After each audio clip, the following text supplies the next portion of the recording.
Hey there, Gen Xers. Welcome to GenXTalkin. In today's episode, Ed and I are going to review an important and timely set of ideas around active shooters or active assailant type of scenarios. Yeah. Before we do, Ed, welcome back to the United States of America. Thank you. It's good to be back. Yeah. By far the greatest country in the world. And if you don't believe so, I invite you to do some international traveling right now. I saw an interesting TikTok on that recently. He claims to be conservative. He starts his conservative rant about it. The United States is not the greatest country in the world. Okay, then which country is? I mean, come on. Canada? Really? What country? Australia? Which one? Egypt? Egypt? Ed? No. Anyways, enough about that.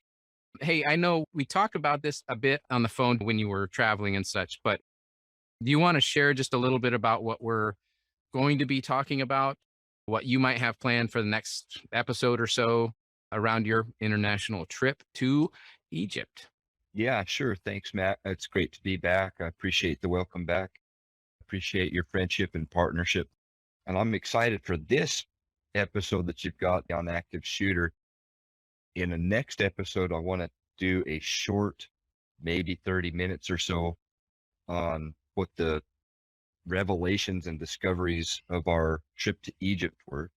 And it's going to be focused on the tourist aspect of the entertainment and excitement and travel, that experience. But also we're going to have some focus on travel during COVID and safety and security throughout your travel, especially to a country like Egypt, which is considered by the United States State Department to be a high-risk country, especially terrorism.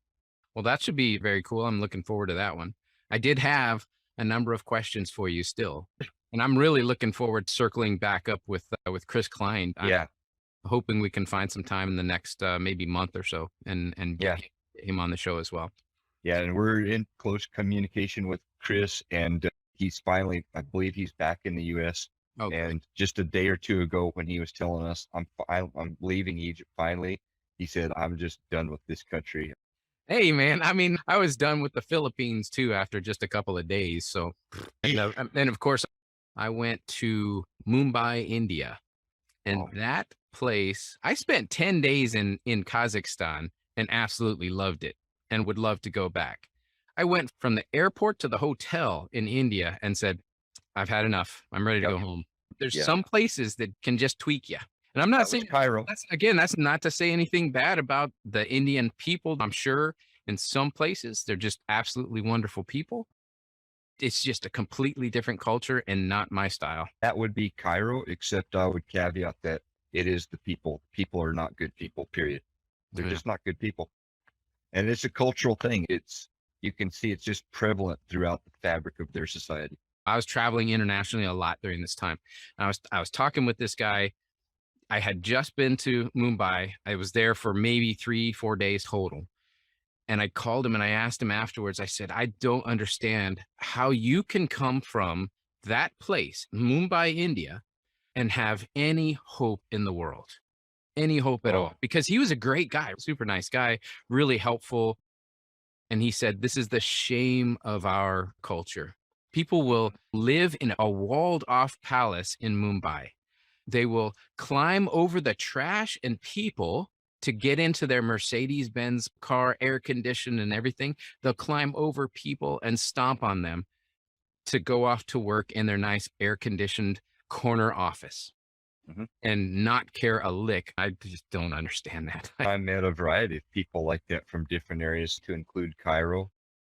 Met one from Port-au-Prince, No. Haiti. You got the living conditions as they are, and these gems of human beings come out here to the U.S. and they'll say, we've got some work to do in Port-au-Prince. We've got some work to do in Cairo. We've got some work to do in Mumbai or other places. Some work to do.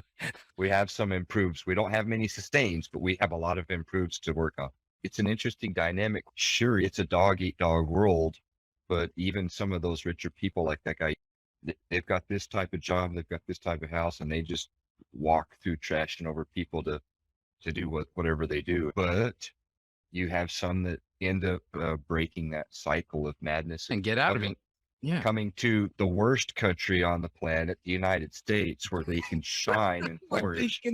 Yes, where they can succeed and be the happy, decent, good human being that they're destined to be, instead Yeah. of having to live in that kind of squalor and condition that the United States didn't impose upon these people, by the way. This is Right. just something that it's just life. Life happened. And in those civilizations, they have lagged behind as far as spiritual and emotional development and being a basic good human being. Well, I don't want to get too political here, but if you take certain views of our leftist friends, then they would blame that on British imperialism. These are the same kind of people that would say, I was a former socialist and we got in our little group and we went down to Havana, Cuba. Yeah. And when we got there and we saw that this is the way they were living, we were literally shocked to the core of our soul.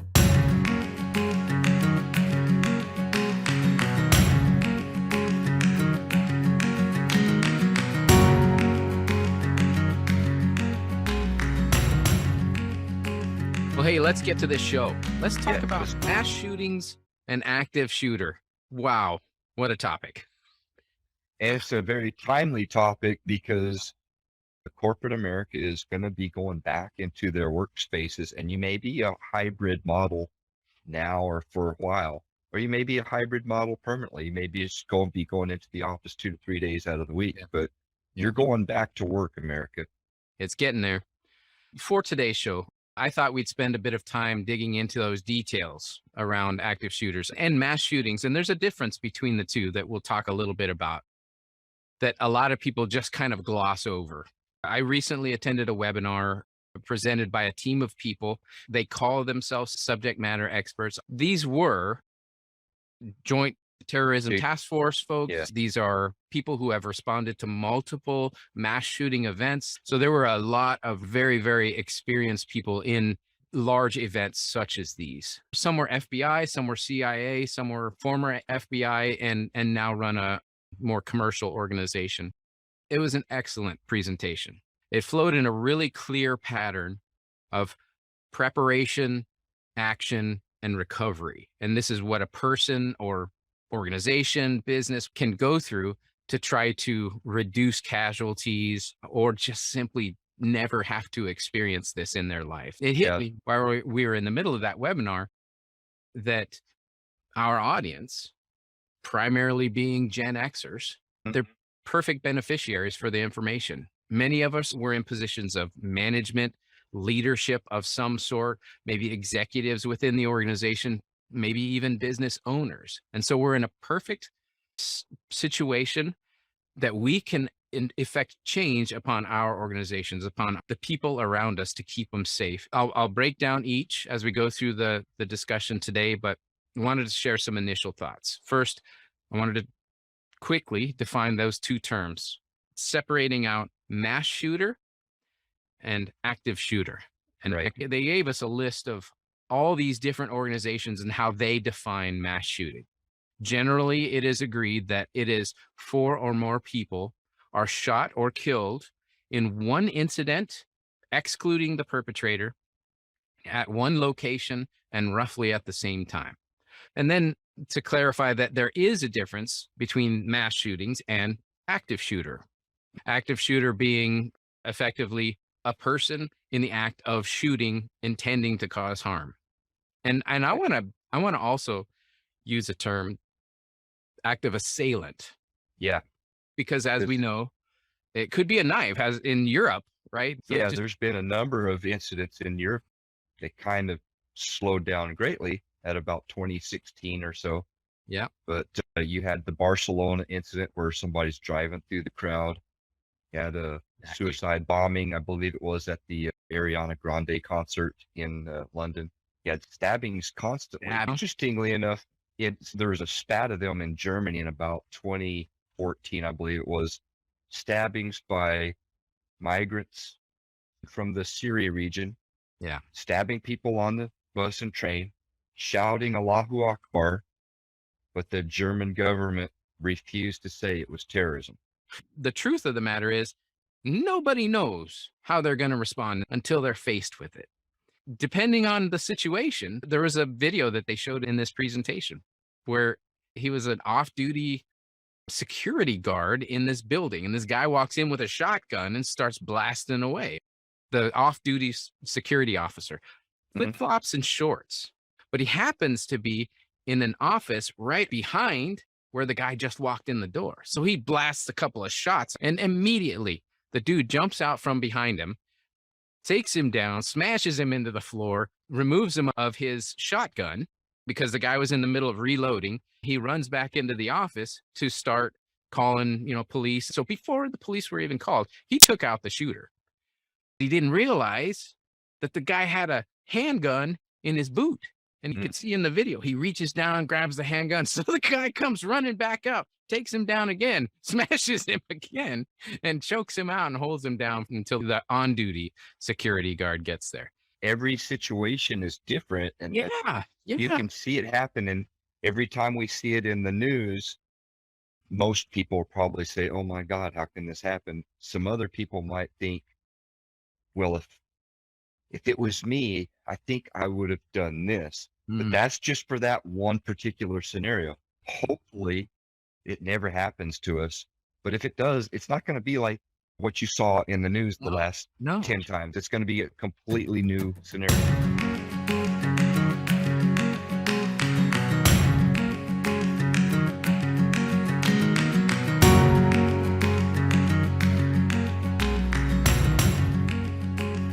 So we were given some statistics. And this, I'll go through them kind of quickly, but they're mainly related to mass shootings.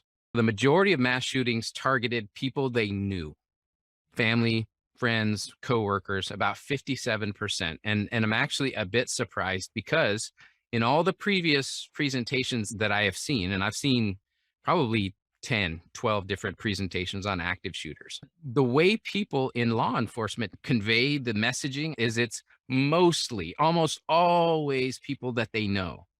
Maybe this is the separation between mass shooter and active shooter because active shooting has a different set of rules. It's just for some reason, law enforcement, when they're giving presentations, they tend to meld these two together. But I think it gets confusing for some people. When it comes to mass shootings, about 61% occurs in the home. Yeah. And then another 10% on top of that in public areas, but still close to home. So really 71% happened in or near the home. Sorry, let me ask a quick question. Did they give you a statistic as to what percentage of that is a domestic situation? Yeah, a lot of them Yeah. were domestic situations. Again, mass shooting type of events. And as you would expect, the vast majority are males, Yeah. about 94%. What's interesting here is many of the folks that were responsible for mass shootings were actually prohibited from owning guns. This is a really important point, Matt, because Yeah. this is something that the states have done a long time ago, starting in the 90s, I believe, especially if it was a domestic violence situation. A lot of the states changed their statutes about domestic violence to where previously the law said if it was spousal abuse, a husband and a wife. Number one, they changed it to where domestic violence can be any household member, ex-friends, ex-roommates, whatever. So they changed that ruling. And then number two, if it meets certain criteria and you plead guilty, no contest, or you're found guilty, in most jurisdictions, you can no longer possess, own, buy a firearm. You can't reload. You can't own ammo. In some jurisdictions, you can't own a bow and arrow. So it's interesting that you're saying that this percentage of it is domestic. Yeah. Well, this percentage of it is people that are known. And then of those percentages, the person wasn't even supposed to have a firearm. I think the thing that makes it even more interesting to me is that that's the argument that some people use against ownership of guns is, well, mass shootings and active shooters. People who legally obtain guns are not the people who go out and necessarily commit these atrocities. It's just a false argument to me. It's just one of those slippery slopes. It's a flawed logic. Okay, so speaking of gun laws and such, any guesses which states have the most active shooter incidents? Oh, I would say states that have a higher percentage of gun restrictions, such as, oh, maybe New York, Maryland, California, places like that, maybe. Very, very close. California, Mhm. and we'll just call it Chicago. Hey, it's against the law to own firearms in those places, guys. Yeah, Didn't you read the rules? it's so safe here.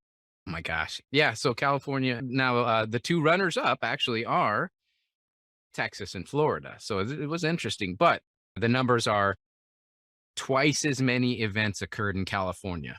Twice as many events occurred up in Chicago. I'm just going to say Chicago because Illinois, it's just Chicago because that's where I, all the statistics are, at least the bad statistics. I mean, Oh, Texas and Florida, though, you have a lot of people that legally own firearms, and especially considering active or mass shooters, you probably have a good percentage of domestic issues, probably some other cultural dynamics going on in Chicago that are different than some things going on in LA or California, those areas.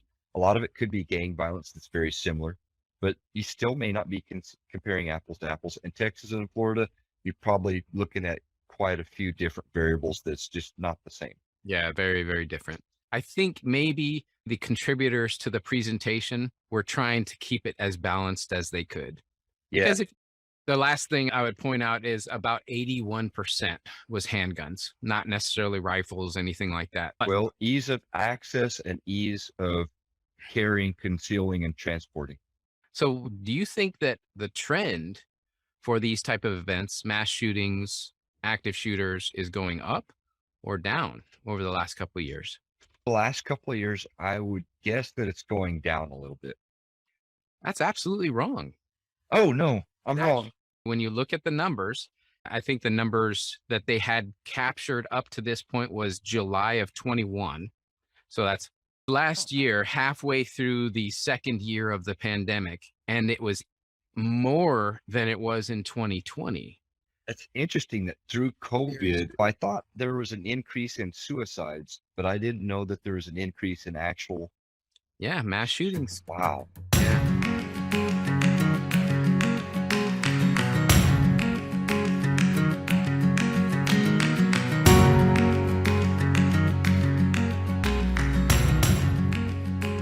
So at this point, I just wanted to break down the first section. And again, that's preparation, that's action, and it's recovery. So the first one being preparation. If we take some time and we just learn about the incidents themselves, this will help us become more prepared for when it actually occurs, right? For instance, in 2020, out of all the active shooter events, now again, this is active shooter events, out of 37 events, 24 were in commercial locations.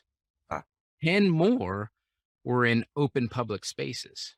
so it's rarely occurring, although there's something about domestic on the mass shooters. The Yes. active shooters are Yeah. occurring more of a public Commercial and public spaces. commercial.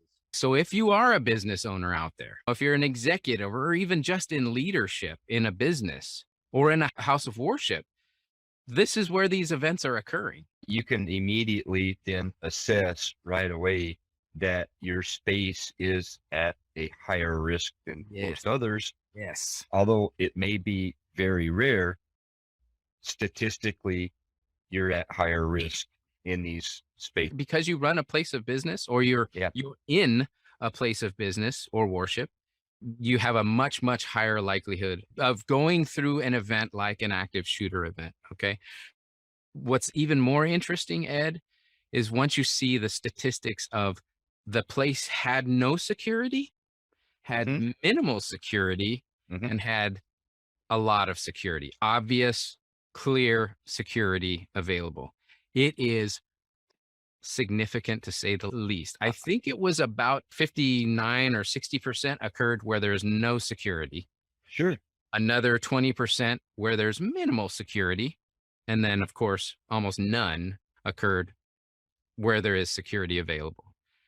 So that's number one for a business owner. If you're wanting to avoid these type of events from occurring, basically feet on the ground, you have some sort of physical security. You don't necessarily have to hire guards all the time, but badges for your front door. If you Yeah. just have a badge and train people on no tailgating, don't let people tailgate in behind you. Just have a badge at the door. If you have a badged door, then people can't get in. And that's a simple way to secure your building from people coming in. Yeah. That kind of is restrictive for certain levels of business owners. I mean, I feel super safe where I'm at. My friend Nick out there in Albuquerque, he's a captain now, I believe, or he's a lieutenant at the very least. He was working some years ago in one location where he said he was tasing people several times a week. Oh, Well, I geez. asked, I mean, we're talking about differences in demographics here. And I asked this Plano officer out of curiosity and said, I see you got a taser. How often do you have to use a taser? He said, the worst we get is a couple of these urban cowboys get to drinking and they get in a Yeah. fight. That's Yeah. about it. I fear though, Ed, that some people have that level of security and it's false security. Mm, Again, 3 active shooter events occurred in Texas. Texas is a big place, you know? So huge. the likelihood of active shooter occurring in Texas in your area, but also I think it's pretty clear. Everybody knows that there's a lot of people that carry guns. And so there's a lot less likelihood that they're going to try to go into a situation thinking that they're going to live and start shooting people. They're going into it to also probably commit suicide, Yeah. because they realize that if I go in and I start shooting, probably someone around me is going to start shooting back. That's an interesting thing to consider because a lot of the workplaces, like one of the workplaces I'm familiar with, we have armed security guards there, and a lot of them are veterans. So they're either military veterans or they're law enforcement veterans. You can tell just by the way they carry themselves. Yeah. We've got those kind of guys as just security in some of the work locations that I've seen out here. So Yeah. it's an interesting consideration that we could be in a false sense of safety and security and not realize if somebody does come in, this person is likely considering this is his final act. There is this process that the mass shooters and active shooters go through where they perform some intelligence, some surveillance. They have this broad review of attack targets, and then they eventually filter it down to a key target that they're interested in. And then they start doing more surveillance on just that specific target, right? Yeah. They all do it. Every single one of them follow this pattern. But they also have it some sort of motive. Well, I'm not going to say that they do, but that is as you would expect. There are a lot of people who have some tie, disgruntled employee, Right. something to that point. Yes. Yeah. But that's not always the case. It's not necessarily like an 80-20 rule. It's like a 50-50 rule, Okay. you know? So unlike mass shootings, which are vast majority in the home, Hmm. when it comes to active shooters, not necessarily. It's more like 50-50. Okay. Because what happens is they get so worked up in their mind that I just want to go inflict damage on people because Yeah. I've been wronged. And so they've got this mental problem in their head that's causing all this to occur, and they're just acting on it.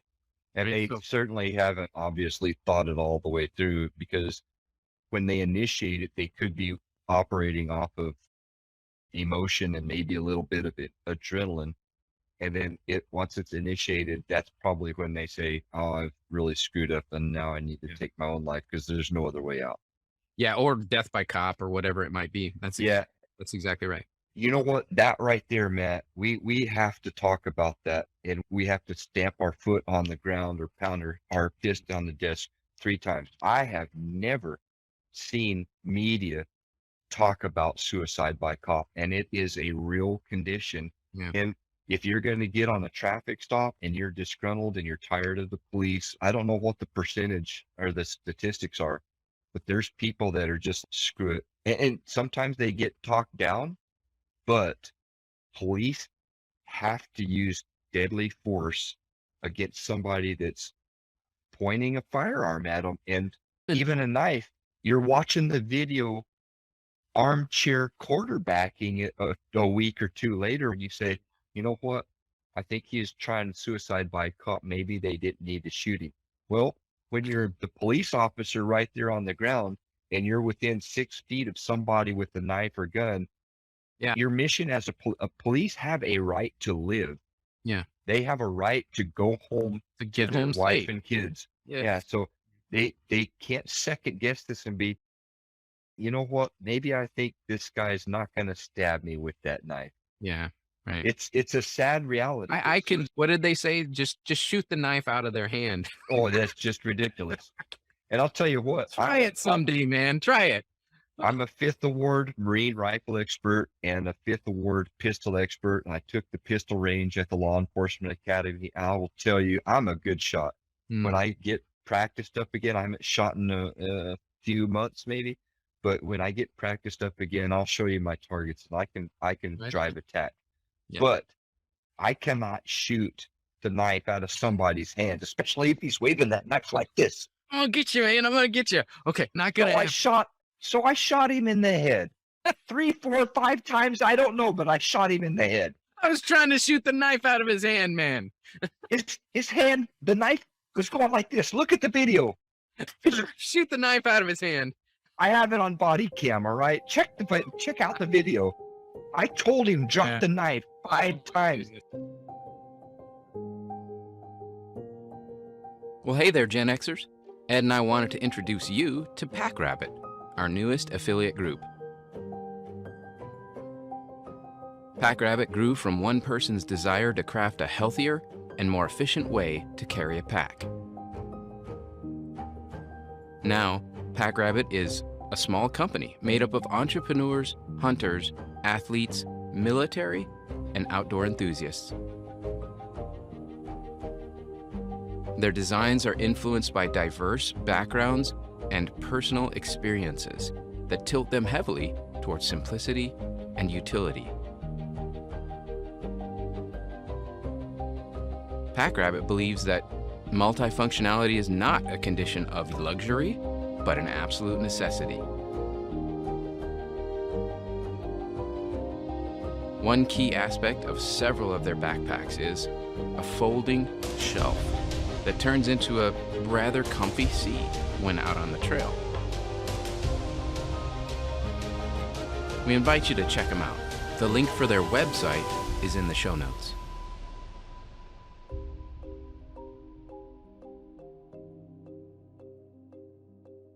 There was a case, I believe, in Santa Fe, New Mexico.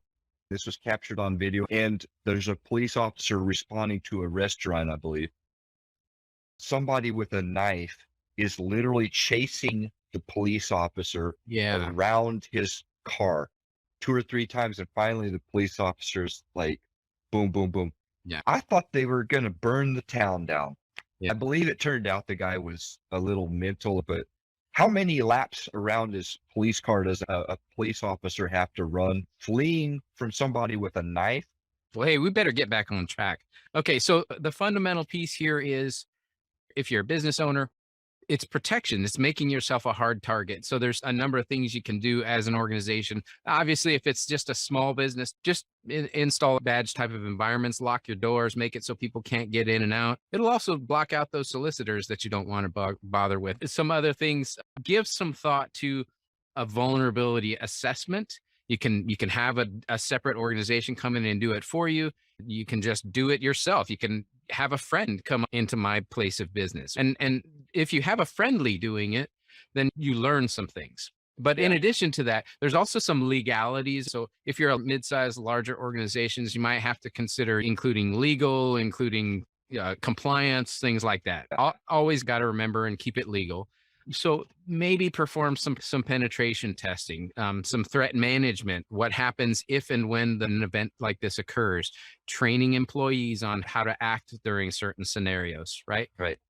I was going to say you can actually craft a policy on it and get, if Yes. you're the head or some type of leader of the organization and you don't know anything about it, you can ask for a volunteer that might have some type of military, law enforcement, or security background.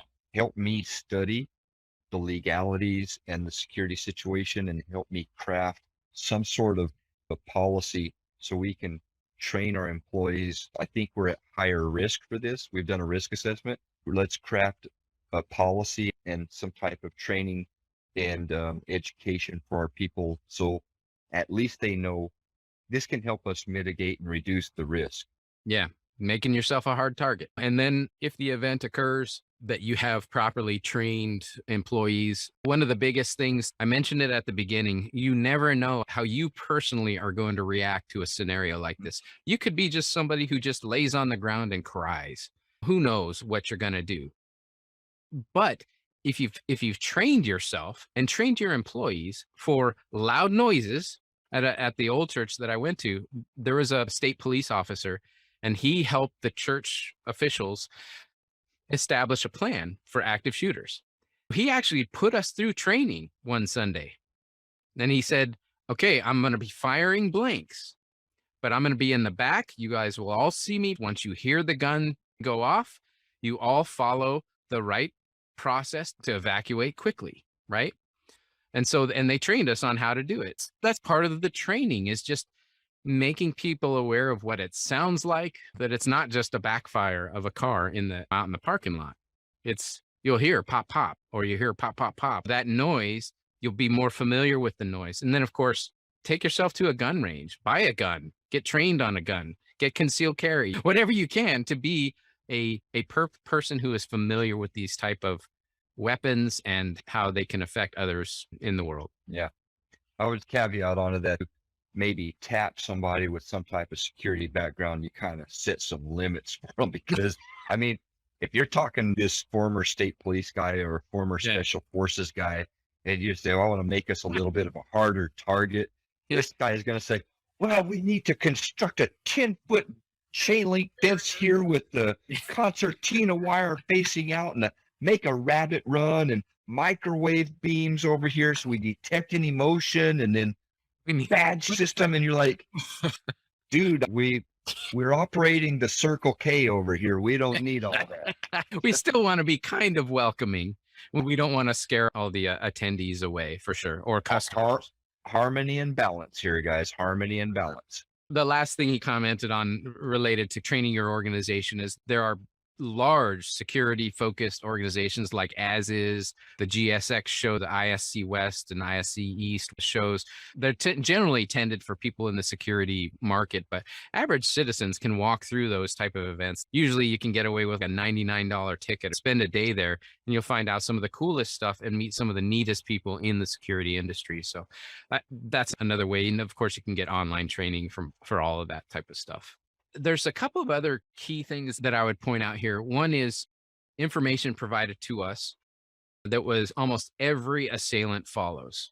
Okay. I mentioned it a little bit earlier, but here's a quick rundown. There's that broad target selection, then the intelligence and surveillance on different targets. Then they have that specific target selection. Then there's a pre-attack surveillance and planning, and then the attack rehearsal.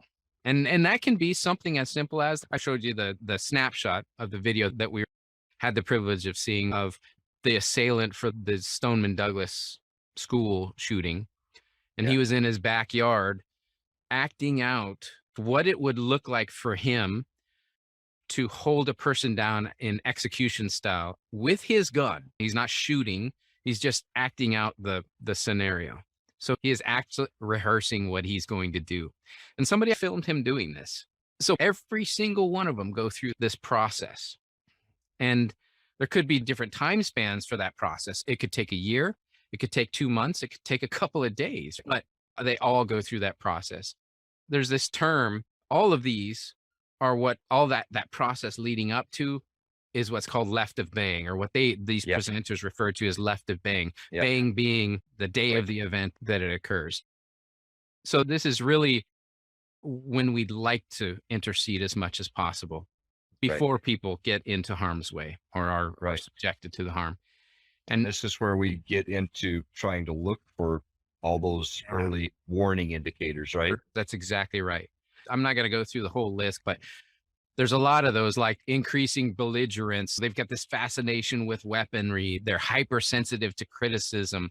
They're getting a little more violent, or they're even exploring some suicidal thoughts. And one of the very important points that the FBI guys wanted to make is these are all First or Second Amendment rights, right? Yeah. You can't just see a person is increasing their belligerence and then go arrest them and put them in jail. You can't see a person that's obsessed with weapons the last couple of years because of COVID and other Yeah. things. I've been obsessed with weapons. Yeah. So if somebody just used that as an identifier, I would be in jail if that were a possibility. But that's a protected right. There. The way he said it is we're looking for clusters of these type of things. So if you see all of those things and then somebody's starting to act out like killing animals or hurting people around them, then you start to go in strong with some mental health support. Yeah. Nat, this is where we had previously a little bit of discussion on just exactly how many indicators and warnings do you have. When I spoke to law enforcement a few years ago on homeland security and homegrown violent extremists, some of the things are pretty glaring. I mean, the next thing you know, they've converted to Islam or something, and they're making videos where they've got the Al Qaeda banner behind them and things like this. You're going to have the FBI on you like a cheap suit.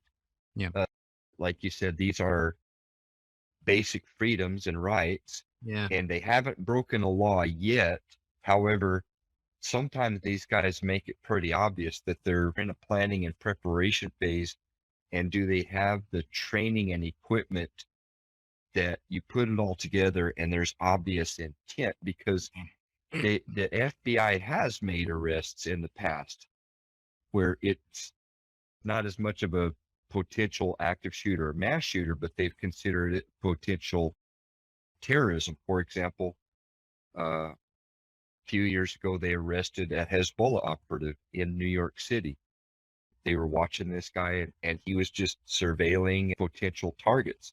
Mhm. He didn't have a lot of these early warning indicators, but they still made an arrest on him for potential terrorism. There's another guy that's a former Marine, and I believe he was in the Coast Guard, and he was buying a whole bunch of weapons, if I remember right, a whole bunch of ammo. And then he came out on his social media and he said, AOC, Nancy Pelosi, all these other things. Next thing you know, that guy is rolled up. There's a certain line you cross where not only are you going to get the interest of federal law enforcement surveillance and monitoring of you, but you're probably going to get arrested. Unfortunately, if it's a potential mass shooting type thing, they haven't crossed that line yet. I think that's probably one of the most frustrating things about these active shooter type of events.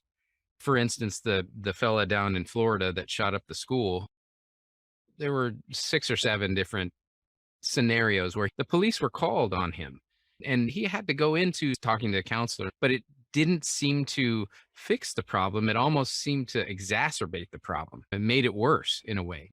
If you're not going about it correctly, then it has the potential of causing even worse problems. But we as individuals and as business owners, I think the best thing that we can do is report it if we see something that looks strange, out of the ordinary. Yeah. Matt, there was also the San Bernardino shooters, and those guys had Oh all my kinds of red flags. Law enforcement may not have been as up on this as the actual witnesses and victims and targets, Mhm. but obviously there was something going on there.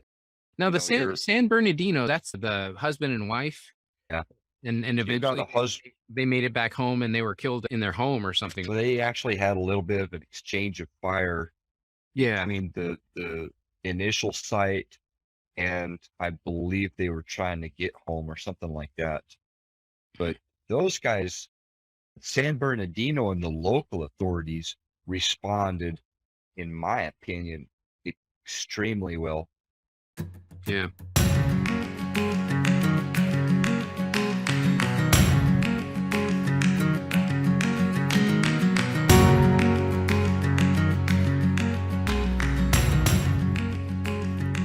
Okay, so we're shifting gears into the action portion: preparation, action, recovery. You're in the middle of the situation. You're at the market, you're at work, you hear popping off of sounds. Okay, this is an event occurring. There's just a couple of areas that I wanted to talk about. Mhm. First of all, is situational awareness. And I think you and I have talked about this a couple of different times. In this Right, case, it is personal situational awareness. You are right. always aware of what's happening around you. And there's a graph I have that Mhm. talks about these 5 levels of awareness.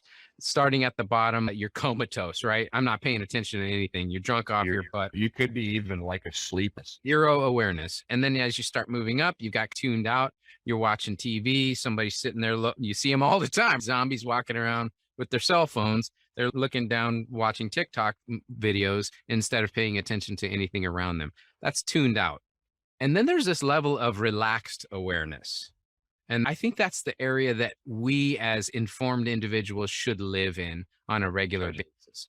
Yeah. You're not super stressed out about what's happening around you. You're not constantly targeting different people. You're not a Jason Bourne spy kind of guy observing every single person, but you've got an awareness that there's a potential. Then there's focused awareness, and that once you get to the top of the pyramid, it's high alert awareness. You are actively monitoring every single person, vehicle, building. I feel what happens in the middle of a scenario like this is if you're following this logic of relaxed awareness while you're at work, while you're at the market, and then something occurs, you immediately go straight up the pyramid Right.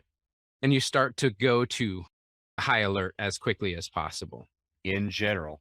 I'm just Yeah. saying in general, some people freeze and they never get to high alert. They just go, okay, I'm screwed.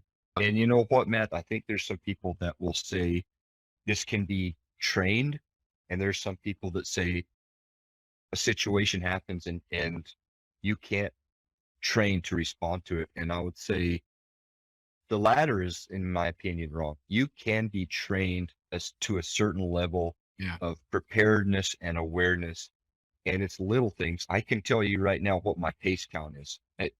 There's only so many times that you're going to do a land navigation course and hiking or marching before in any given condition, you have a rough understanding of what your pace count is. Shooting type training, there's only so many scenarios, situational shooting that you can go through. There's only so much operational experience that you can have as a police officer, military, or something like that. And the law enforcement guys, they say they had a lot of cops develop a sixth sense. And they say, I can't really explain it. I can't articulate it. Yeah, you actually can. In your training and experience, you can articulate this, this, and this were off that day. You were already on a call. You knew that this call was of this nature. You're starting to respond. Yes. So right away, you're starting to get into more heightened awareness. You're on a traffic stop. This guy ain't acting right. Something Hmm. you can articulate it. It's not it is a kind of a sixth sense. It is kind of training and experience, but you can train yourself even if you're not working in that kind of situation to get the experience consistently all the time. This is great. There's this visual representation of Mhm. this decision making process Right. that this guy shared with us. And I think it's to what you were just talking about. That is BAD, Right. baseline plus anomaly equals decision. So if you're at a traffic stop, you're already at a heightened level of awareness, you're approaching a vehicle, your baseline, you've done this hundreds of times or you've done this a number of times. Your baseline is I'm approaching a vehicle, a person is nervous. I know they're going to be nervous. They all Mhm. are, right? I know if I'm approaching at night, a woman's going to be a different nervous than a man would be. So you have this baseline. Mhm. The anomaly is that person's hands are down around their hand and they're not nervous, just perfectly still. That's an anomaly. The Right. decision then is high alert because I'm aware something is not right in this field of view. Now, the example the guy gave was at the 405 in LA, which is completely packed full of cars. You see a picture of thousands of cars that go on for miles, right? Yep. The anomaly being the same picture of the 405 with no cars on it Right. and a car parked off to the side of the road. Hmm. And my decision being, I'm not getting on that highway. I'm going to get Right. off this highway as fast as I can because something's wrong. The point is, we all have this ability, this sense, and it can be trained into us. You will never be able to train yourself to understand what it will be like if you're with your child Oh, or if you're with your wife in the middle of a scenario and they get shot. let me segue into that real quick, Matt. Mhm. It was about 6 years ago. My brother and sister-in-law and niece were living in Albuquerque at a red light intersection. They had vehicles all around them, so they couldn't move. And they had to witness an Albuquerque police vehicle fleeing one way with some dude, a civilian, shooting at pursuing cops with Oh an my God. automatic AK-47. This guy was apparently crazy. The cops got called on him. Cops got there. He has an AK-47. I don't know how, but eventually, by some fire and maneuver, he ended up getting in one of the Albuquerque police vehicles Oh, and leading them on a chase. Ends up crashing into the corner convenience station right in front of my sister-in-law and her niece, at which time police surrounded him yeah. and they witnessed the police smoke this guy. They're stuck at this, like, you can't prepare for that. That's the harsh reality of what's going on in the world. Here's the differentiator. You're not preparing for that type of thing. When we're talking about training for active shooter events, you're not preparing for some horrible event. What you're preparing for are the sounds, the actions. I'm not saying to completely desensitize yourself to the blood and gore, but Right. to recognize that there will be blood and to not completely freak out. So the other way of handling that, and we'll talk about this real quickly in the recovery part of it, is being able to provide first aid and medical care, being able to perform stop the bleed with a tourniquet the proper way. There's different things that we can do so that we can see what it looks like for a leg to have a hole through it and us Yeah. being able to wrap it and put a tourniquet on it, or for somebody to have a chest wound and put a chest seal on somebody and still be coherent. You can train for it, but you never know how you're going to react. So all you can hope for is that with all the training that you'll react more positively and have the mental capacity to respond well and recover faster. That's what it's all about. The last thing I wanted to talk about in this section, in the section of action, is OODA loops. Just to share real briefly about it, Air Force jet pilot from back in the mid 70s, he wrote a book on OODA loops, and OODA being this process, this constant cycle that we go through in a challenging scenario to get us home safely. So that OODA is observe, orient, decide, and act. And it's not like it's one cycle and you go through that cycle and you're good. It's a constant circular motion that goes and it's overlapping. So you're constantly observing, oriented, decide, act, observe, orient, decide, act. And then eventually you would get to this point where realize that the assailant themselves are probably going through that same type of OODA loop.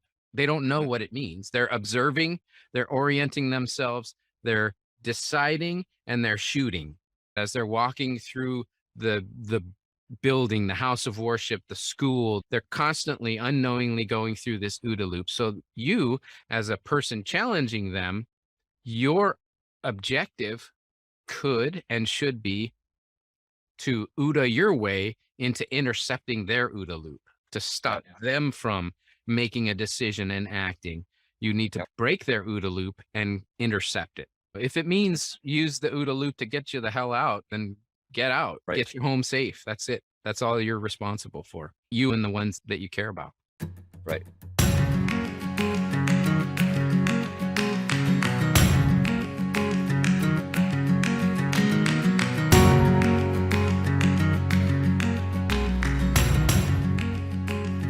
So run, hide, fight. You've probably heard that 1,000 times when it comes to active shooters. But there's a new one. There is a new one. I'm not going to say it's new. It's just a different way of looking at it.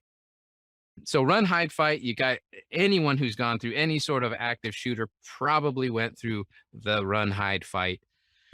There's even a movie about run, hide, fight by our friends at Daily Wire.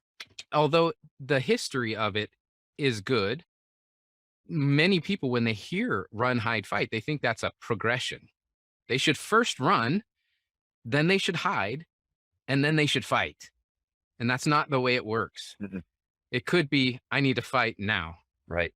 It could be, okay, I'm going to run so that I can hide. You can try to run and hide up until you're cornered. Then you've got to fight. You have no choice. Yeah, right. And you think about the mental side of that. You're running, so you're a victim, right? In your mind, you're thinking, I'm a victim. I'm running. I'm scared. You hide, so you're a victim and you're hiding and you're scared. And then all of a sudden, you're going to break that somehow mental block of I'm a victim, and you're going to attack this shooter. Mhm. And that's just wrong. It's just not going to happen. A person who is in this victim mentality, they don't just click and change. Now, there is a different approach that I've mentioned a couple of times, and that's to avoid, deny, and defend. All active adjectives on what you're doing in the event, right? I'm actively avoiding this scenario, whether it means I'm avoiding away or avoiding toward, I'm avoiding. Then I'm denying someone access to the room that I'm in. So I put a belt on the door handle and I lock it shut, actively denying them the ability to get to me or the people that I care about. So avoid, deny, and then the last one is to defend, right? An active means of, yes, attacking that individual, but basically you are defending yourself. And all three of these are active involving you in the scenario. It's a subtle difference in the words that we're using. And if you're constantly running through your OODA loop and initially avoiding the assailant, you OODA the situation to the point where you're denying the assailant any access to you or the ones that you care about. And then as you're needed, you've OODA'd your way through the situation that there's no other alternative than to cause extreme violence on this person. Then you go. Hey, you might need to buy yourself a couple of seconds to get from point A to point B. So you're behind cover and hopefully that saves your life. But when push comes to shove, if you've made that decision and you're at that final fight or flight step, you need to make sure that you grab everything you've got and you've got to make it a very violent, shocking force of action that you're going to take because Yeah. that's once you've made the decision to fight. Now, I'm not saying go haywire on this guy. Hopefully our audience is preparing themselves to fight a little bit too, because running at this guy going, "Ah," that probably ain't gonna Might help. scare them a little bit, but it's not going to work. You want to train yourself to be able to physically confront somebody if you have to. Yeah. It's a sad reality, but it's a reality. You're going to have to learn how to fight a little bit. Ed, for the audience, could you give a very quick rundown of the difference between concealment and cover? That one's easy. So there's two concepts out there, guys, concealment and cover. This is something they harp on very strongly in basic training in the military, infantry type schools, all types of other small unit tactics, CQB, SWAT, and law enforcement. There's difference between cover and concealment. Concealment means that you're just not in sight. You could just be wearing camouflage clothing and maybe a ghillie suit or something, and you're in the bushes. Although you're harder to see, once you're seen, you don't have any cover. You don't have any protection from, let's say, a firearm. Cover means you're actually around the corner of a building where it's pretty solid brick or concrete structure. You're behind the front wheel and engine block of a vehicle. Those things provide you actual cover Mhm. from bullets coming your way.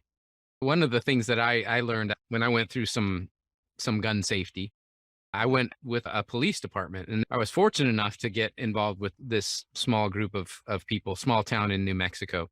And one of the things that I never knew, but it made all the sense in the world is cover. Because you see it in the movies all the time. If you see the police, they all pull up and they open the doors and they all stand there right there Mhm. in the doorway, and they're like holding their guns in the window. Completely false. Most guns, at least within a certain distance, will go right through that door because it's just a very thin layer of metal, but it'll go right through that. That's why police pull up a certain way to when they pull you over, is so that they know my quickest cover is just 3 steps back behind the engine block, you know? And there's a psychological impact to it as well. One cop at the law enforcement academy was telling us he was involved in a shooting where the subject he was confronting had a firearm on him. Mhm. And he ended up drawing out his firearm and grabbing, I think he said it was the trash can in the kitchen. And he held up the trash can in front of him and he was able to fire. And he ended up wounding the suspect, getting him down. And when he asked the suspect later, why didn't you fire at me? He said, for a couple of seconds there, my brain said, he's got a shield in front of him. This guy OODA looped and Yeah. he bought himself a second for him That's to it. draw out his weapon because the guy was drawn down on him. He had him dead to rights. And the first thing he thought of was trash can. Yeah. Well, it's interesting because in some of these more advanced gun safety training, and one of the first things they'll teach is get off target. If they've got you dead to rights, get off target. I remember when I was going through some self-defense training, things like that. The most immediate thing you can do when a gun's pointed at your head is you've got your hands up, right? Mhm. You're in this position. It's an instant to just Yeah, get a hair off. That's all you have to do because they take that first shot. Their natural thing is they've hands on the trigger, they're gonna pull that trigger, right? right. But if you're off like this, it might miss. And that's the whole point, is you just want to get to the point where you're into a position where you can start moving and causing damage on them, right? Yeah. Because they intend damage on you, right? Gun to your head. I actually know two or three people who've been in a similar situation and they put their hand in front of their face and they got their hand shot and Yeah. got shot in the face. That's all. Yeah. It's hard to think about that when you got a gun pointed right at your face, though. I'm sure it is. There's no way you know how you're going to react in these type of Uh, situations. they actually train this in the academy and other schools in the military. You're training with a blue gun Blue gun. and you're training on you're unarmed and you're disarming somebody with a gun to your head Yeah. or facing or behind you. And it sounds stupid and you see it in a movie, but they train this way. They train, and it actually works. That's a really good point, and that's that one of the things that we in our concealed carry training, we use the laser guns, the ones Mhm. that had the little laser inside of them and targets, and so we learned how to pull quickly, how to shoot. We were using actual guns that worked as if they were normal guns. After one day in this type of scenario, and I became so much more accurate with my shooting because with laser targets, I'm able to know where I'm shooting, what I'm shooting at. I'm able to draw. It was really excellent training.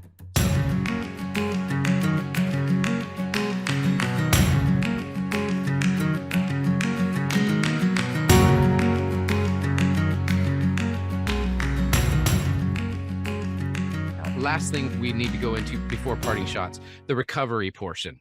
Mhm. Okay. Not to get too personal, but have you ever been through any violent type of scenarios? And in particular, what the feeling is like afterwards? Not a mass shooter, but other violent things where there's certain recovery type considerations. In my experience overall, I mean, and I've gone through PTSD counseling as well. There's some things once you've seen it or experienced it, you're just never going to get it out of your head. So there's just certain things that you just have to learn how to live. First of all, immediately after something happens, you're probably going to feel certain ways of certain things of the immediate adrenaline dump and then the exhaustion that occurs Mm, right after that. And your extremities, your fingers, they might get ice cold and you might have actual difficulty having a grip because with your adrenaline dump in the immediate occurrence of something, that one moment of oh shit factor, what happens is your blood goes from your extremities to your core. mm. After something happens and you get through it, and we're talking about more, not immediately after, but you're talking about the recovery, you're gonna feel like the different people feel different things, I think, Yeah. but you could feel this huge sigh of relief. You could finally exhale now. You might see some victims that didn't make it, and you might at some point in time start feeling survivor's guilt. There's a variety of different emotions that you can go through when you're in the after action and recovery portion of a critical incident like this. I can only imagine. I mean, the worst I've probably ever experienced are more like fights. When you've been in a fight with somebody and there is that adrenaline dump. They always talk about it on UFC where there's this lactic acid builds up in people's muscles and they get so pumped up leading up to an event and then afterward I can't even lift my arms. Right. That's this chemical reaction that happens to the body after the event. So there is a process of recovery from a physical and chemical basis. Now, again, I feel like there's a portion of that that can be trained out. They focused on two areas. One is providing medical aid and being Right. trained, being fully trained, and every year, come back and retrain yourself. Right. They only require you to be first aid certified every 2 years. Mhm. I personally put myself through first aid training, CPR, AED, naloxone. So there's certain training that I personally go through every year because I know I'm going to forget. Right. I would absolutely recommend it for anyone. Attend as much training in first aid and there most of them are free. It's just like a weekend. So spend a weekend doing this and you're good for a year. If people can become more trained on that, stop the bleed is another big one. Super simple, Yes. super simple. Direct pressure. Learn how to tie on a tourniquet. No, you can't Right. use a tourniquet on the neck. They're really easy to understand. But Yeah. if you can do them, you'll recognize even the good ones, they'll have a portion of a leg, just a little kind of dummy leg, and they'll have a little squirt of blood, red liquid coming out of it. Yeah. And if you put the tourniquet on right, Yeah. then you're good. It'll also what the other cool thing about this is blood spurting out. That means it's getting super slippery. And it's really hard to get that tourniquet on correctly and tight if it's super slippery. So you start to learn and realize I'm not going to freak out at the sight of blood. That's some really basic first aid type of stuff, especially with It really is. very, very simple, easy acronyms that you can learn. So you can learn the types of bleeding. Yeah. If it's bright red and spurting, it's arterial. There's types of wounds. An acronym for types of wounds. There's an acronym for stop the bleeding, start the breathing, protect Mhm. the wound, treat for shock. There's all kinds of very basic things that you can have rote memorized. That way, boom, as soon as something happens, it's easier for you to respond well and recover faster. I'd never heard the term. You probably have, but a TAC med, you can get TAC med trained in a weekend as well, which is just tactical medicine. Yeah, and I'm sure there's a variety of courses that even civilians can take that are related to TACMed. And if you're saying there's one that you can take on a weekend, I would suggest that you take at least a 40-hour basic first aid course first and then do your TACMed. Otherwise, if Yeah. you're going to do it all at once, I would say TACMed probably requires at least 40 hours of training because you're combining a tactical scenario, possibly even shooting, Oh, wow. Yeah. with medical first response or first aid So, type so stuff. you don't So, want to be learning all this stop the bleed stuff. There's no way if you don't know that already, you're not going to it's go into a TAC med and know what you're doing necessarily. well, I mean, when you say TACMed, I'm thinking number one, you're going to be applying first aid, but it's going to be in a tactical situation where you might actually have to shoot and maneuver your way to the person that you need to provide first aid to. Yeah, And then while you're providing the first aid to them, if you're getting shot at still, the harsh reality of it is you're not going to be able to provide first aid to this person if you're dead. that's So right. you're gonna have to push this off to the side for a second and neutralize your threat, and then apply. There's whole courses on that. Yeah, Uh, absolutely. Good. in the military, I know if there's something in the civilian world that's similar, and you're calling it TACMed, there might be different levels of it to where I would suggest you go through at least a 40-hour first aid first and Yeah, then go through that tac med, and then you're going to be able to put those tools together better, I think. yeah, yeah. Now, again, the TAC med is more of a if you feel led to get more advanced. All of the other stuff we listed previous, the stop the bleed, the AED, the CPR and first aid, Right. naloxone training, even these are all super basic things that you can learn, and you can learn a lot of it online. You Right. can't learn the physical applying tourniquets and things like that necessarily, but a lot of times what they'll have is, like you said, Ed, they'll have this 40-hour training that you can do online, Right. and then you show up for a Saturday morning or a Saturday Right. afternoon, you go through the physical training to get your final certification. Exactly. And then you get your little card and you're good. Because you have to demonstrate to them the CPR portion of chest compressions, Yeah. uh, airway breathing circulation, doing the Heimlich maneuver to possibly dislodge something. You Yeah. should be able to do a nasal pharyngeal if required. You should be able to do at least a tourniquet and apply other dressings. You should have to physically demonstrate several of these, possibly up to and Yeah. including basically sticking somebody with an IV if they need an IV. Yeah. There's so many different things that we could go into. So the second thing was is mental health. And that's immediately, like you were just mentioning, there's immediate effects like shock, but then there's also long-term effects like PTSD, anxiety, depression. I think training can help alleviate or mitigate some of it, but you still have situations that when you actually see it, it's so unsettling, maybe not shocking, but unsettling. And once you've seen it, you can't unsee it. And Yeah. it just sticks in your head. You can't get it out of your head. It's not maybe something you're going to think about every day, but when you do think about it, you're going to have those days where you're struggling. You're going to want to hit the bottle or something like that. So there's a lot of Mm. people that they start resorting to alcohol. And for a lot of our Gen Xers, the reality of it is that you're most likely going to see an elderly man basically just pass away on the toilet. That occurs more frequently than people realize. And you're probably going to see it sooner or later in your life. However, when we're trying to talk about training and preparing for mass shooting scenarios, planning and preparing and training yourself to provide that first aid and training, it helps. But when you actually see a real person, there's civilian resources out there for PTSD counseling. Hmm. So that there's a lot of resources out there for you guys. If you endured or experienced something like that, that you can reach out there. I'll try to research it and let people know.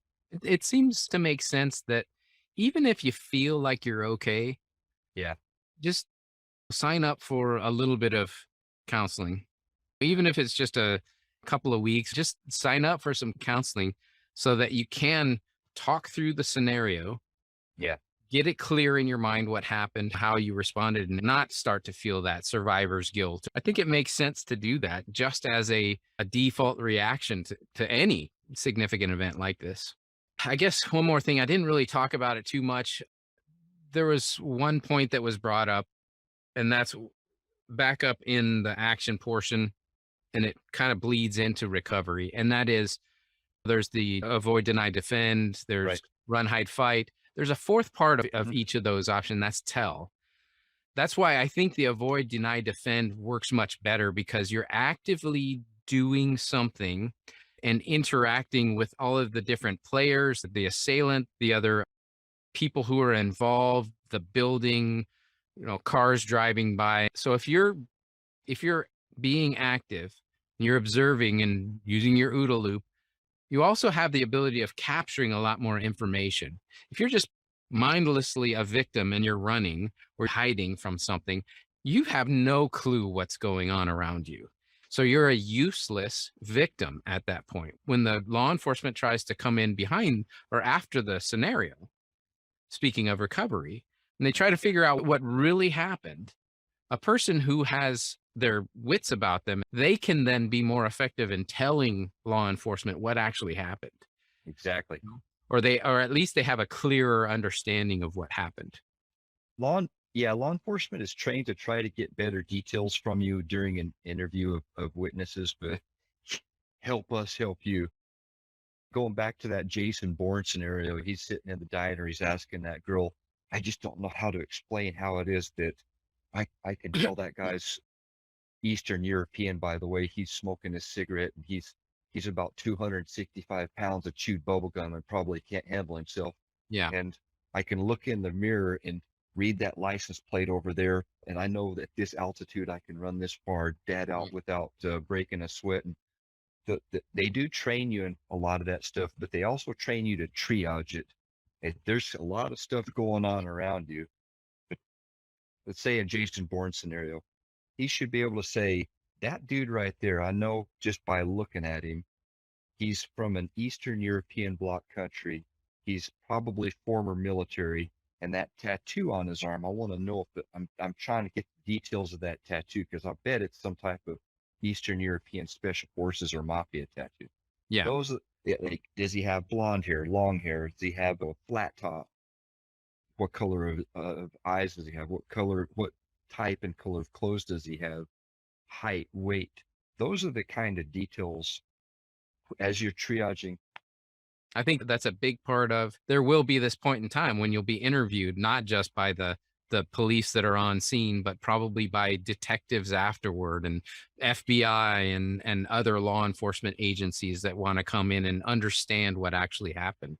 The only way they're going to know how to avoid this type of events in the future and to make sure more people get home safe after these type of events is if they can collect correct information.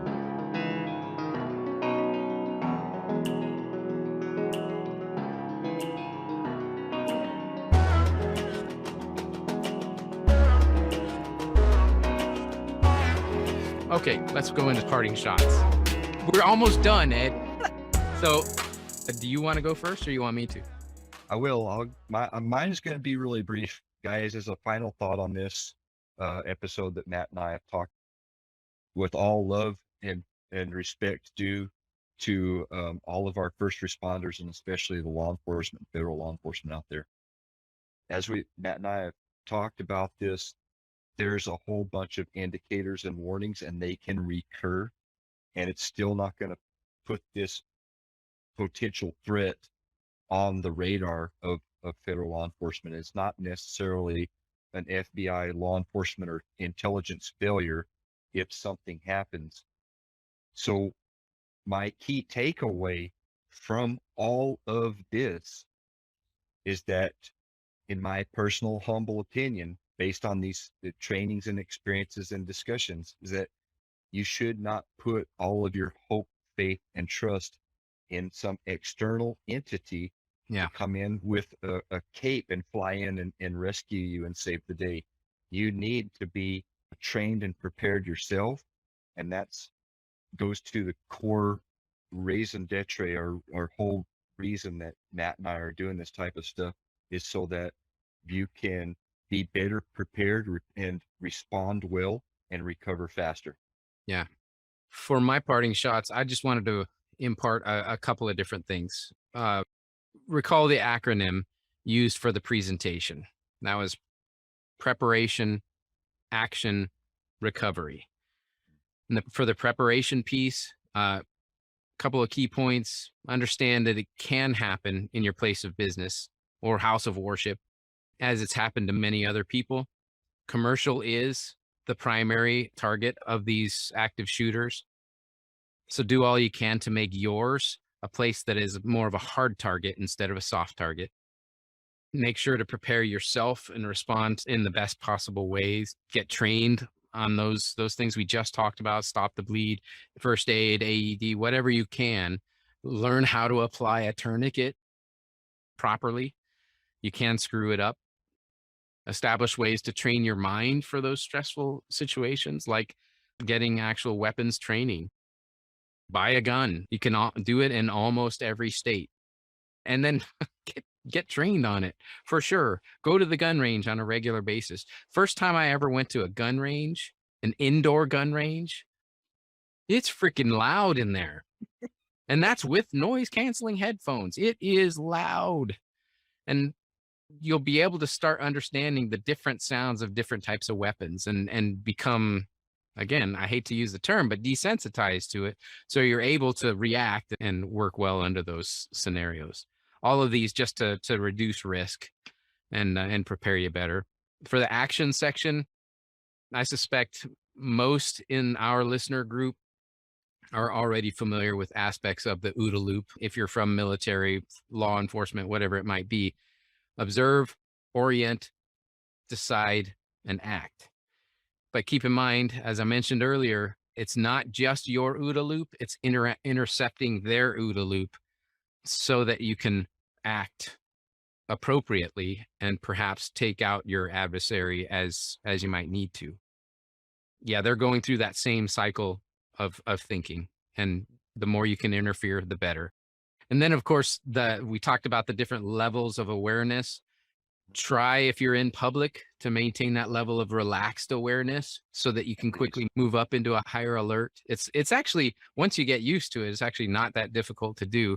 You seem a little antisocial, I think sometimes. I know I do, to when my wife and I are walking through a mall and my head is on a swivel and I'm constantly watching and observing and seeing different people and how they're acting. I'm relaxed. I'm totally casual doing it, but I am aware as well. So definitely recommend that. You should have seen us in Egypt. I was like, I can't imagine, man. And then of course consider using the avoid, deny, defend, and then be able to tell afterwards. So speaking of recovery, get yourself some training as we talked about earlier. The last thing I would talk about is many, especially those who have no training and therefore no clue, they may think of training as scary. It was actually brought up in the presentation I went to that a lot of people don't go through the training because they think their kids are going to get scared or that they're going to walk out of there scared to death. And they clearly don't understand the purpose of the training, because most of these people who are from law enforcement or who are from the military, they do not want to scare people. They don't want to fill people with fear and anxiety. Most assuredly, their purpose is to bring up that level of awareness so people are more confident in responding in these type of scenarios. No fear, it's more confidence. So with that said, we appreciate our audience. Thank you very much for listening. I really enjoy bringing this type of information to you all. So thanks for continually letting us be a part of your day. Anything else, Ed? just huge thanks to everybody that's listening to us and all of the support we get.